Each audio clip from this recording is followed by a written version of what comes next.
I'm Adam Pease, and welcome to another edition of OntologyTalk. Today, I'd like to welcome Professor Stephan Schulz. He's from the Baden-Württemberg Cooperative State University in Stuttgart, Germany.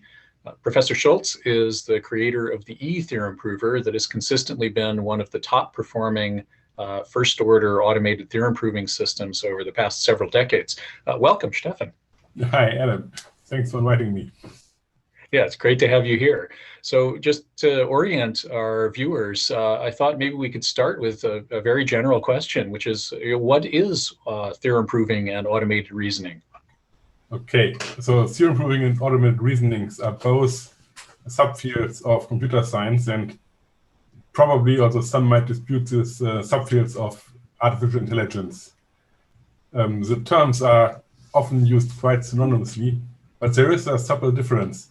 Automated reasoning assumes that we have a body of knowledge in some symbolic form, and that we try to form arguments, answer questions, make new knowledge explicit. And in automated theorem proving, we do all the same things, but we want our knowledge to be absolutely certain. That is, our assumptions are correct by assumption, and any conclusions we reach can be shown to be absolutely certainly following from the assumptions. So there's no room for inexact probabilistic knowledge. It's all either it is or it isn't. And if it is, it absolutely is. So I'd gather maybe that in the first domain, the people that are most interested might be linguists or people working in common sense reasoning and artificial intelligence, whereas in the latter case, it's really more mathematicians. Yeah, mathematicians, engineers, everybody who works in a domain where you're interested in exact knowledge, in certain knowledge. What the two have in common, I think, as an important property is that they both have an explicit knowledge representation. So we have a symbolic, I won't say one-to-one, but close-to-close mapping between linguistic or mathematical concepts and logical structures. So that we can translate back and forth between different formalisms, informal or semi-formal mathematics and logic and so on. And we can actually follow the argument that an automated reasoner or automated theorem prover might do. Right, that's a really important clarification for all our listeners, I think. So, and maybe this ties into how, in today's world of research and application, obviously the dominant approach, the approach that's getting the most press, is statistical and machine learning approaches, very appropriate technology for a lot of problems. But how is ATP, automated reasoning, different in its orientation, in its solution methods, in its potential applications? How is it different from all this body of work in statistical or machine learning based AI? And where is ATP a suitable approach in your view? Okay, I think there's a quite fundamental difference between the two, although they also tie into each other.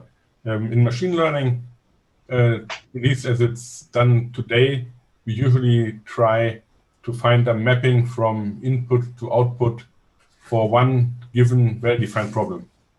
And we show the system a lot of examples, and the system generates a model or tunes a model that is able to perform this input-output mapping.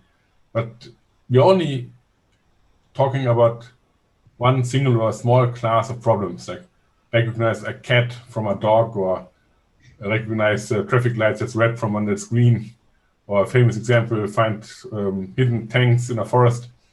So it's always one problem, and for this problem we have a set of examples of inputs with suitable output, and the system tries to learn from it. In automated reasoning, in automated theorem proving, we do have a knowledge base that can be infinitely extended, that can describe at least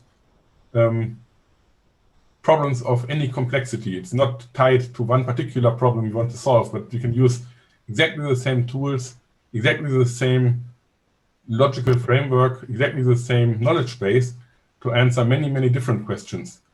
If we have a formulation of number theory, we can answer, in theory, answer questions about Goldbach's conjecture or about the formality of numbers. And we are not restricted to just one single task that we try to solve, as in most machine learning tasks.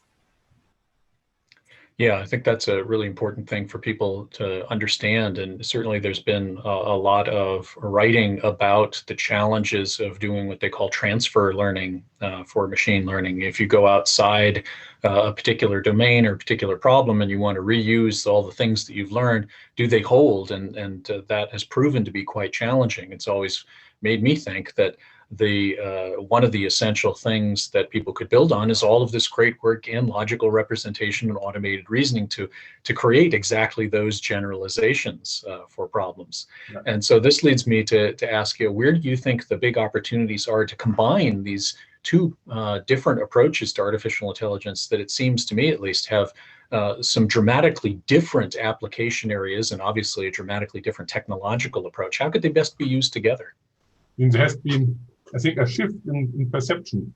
In computers, so before we started doing serious AI, like say 100 years ago, there were tasks that humans found easy and tasks that humans found hard. An easy task is like catch a flying ball or identify a cat in a field. And a hard task was play chess or prove mathematical theorems. And when we tried to convert these to computer, to automate these tasks, we found out that we can automate chess fairly well, and we can, at least in principle, do symbolic reasoning fairly easy, although there's lots of things in the back end. But the other tasks, the seemingly easy tasks, like understanding a spoken word or recognizing an image, were really, really hard for computers. And that's where the modern deep learning approaches really shine. They solve these problems that used to be considered easy because they're easy for humans, but which were very hard for computers.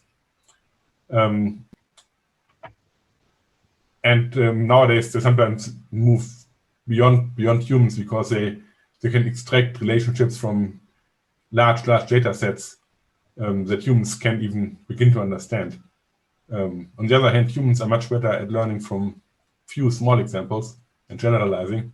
So there's still a gap between what humans can learn and what AIs can learn. In automated theorem proving, our problem is typically that we are searching for a proof in a very, very large search space.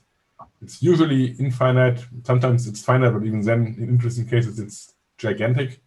And it's not only infinite, it's also very, very highly branching. So there's always lots of different things that we can do.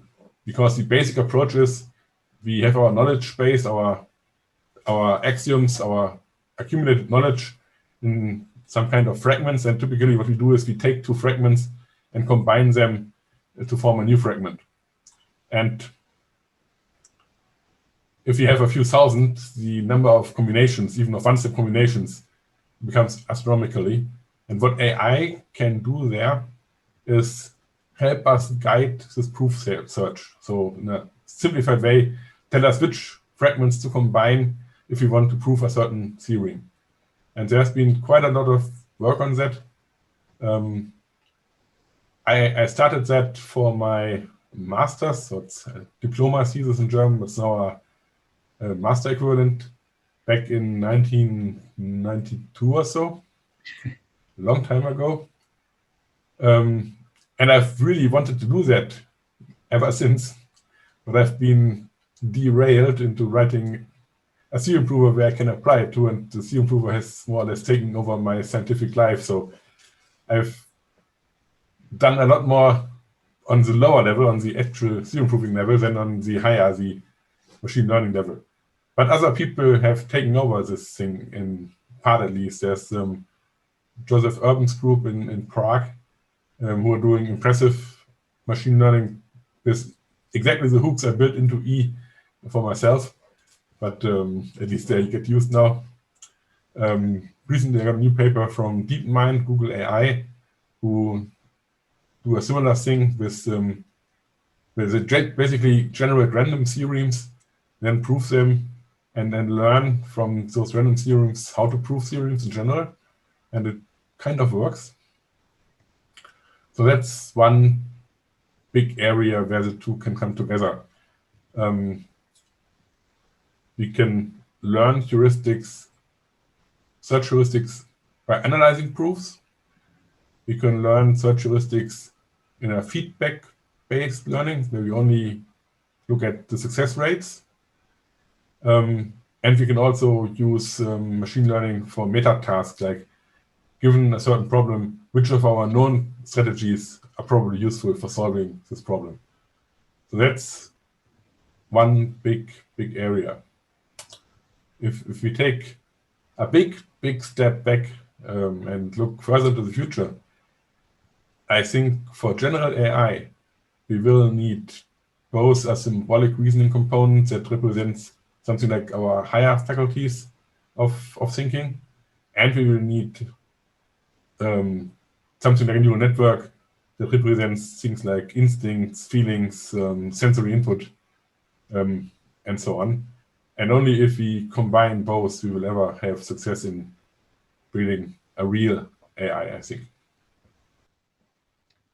Yeah, it's great. It's wonderful how we seem to be thinking along some of the same lines. I've cited on this podcast previously the work of Daniel Kahneman, who I think makes a great case in cognitive science for the presence of these sort of two modes of human thinking: the sensory, statistical, intuitive pattern matching approach, and then the deliberative, high-level cognitive approach that obviously is the domain of automated theorem proving. So it's great to see you're having some of the same ideas, and also fantastic, from your background of having this germ of an idea back in the early 90s, and essentially by virtue of creating this fantastic open source theorem prover, I might add, you've enabled other people to build on a platform which really is an absolute lifetime, full-time endeavor. And I think all of us in the community are very grateful that you have developed E and continue to release it and work on it and teach some of us how to use it and how to use it well. So I'm certainly very grateful. I'm sure Joseph Urban is too, because you've enabled some really great work that he's doing right now. Yeah, I mean, that's kind of the aim of every scientist, to create something that others can build on. That's it. Newton said, standing on the shoulders of giants. So I'm probably not a giant, but my shoulders are pretty wide. Yeah, it's really great.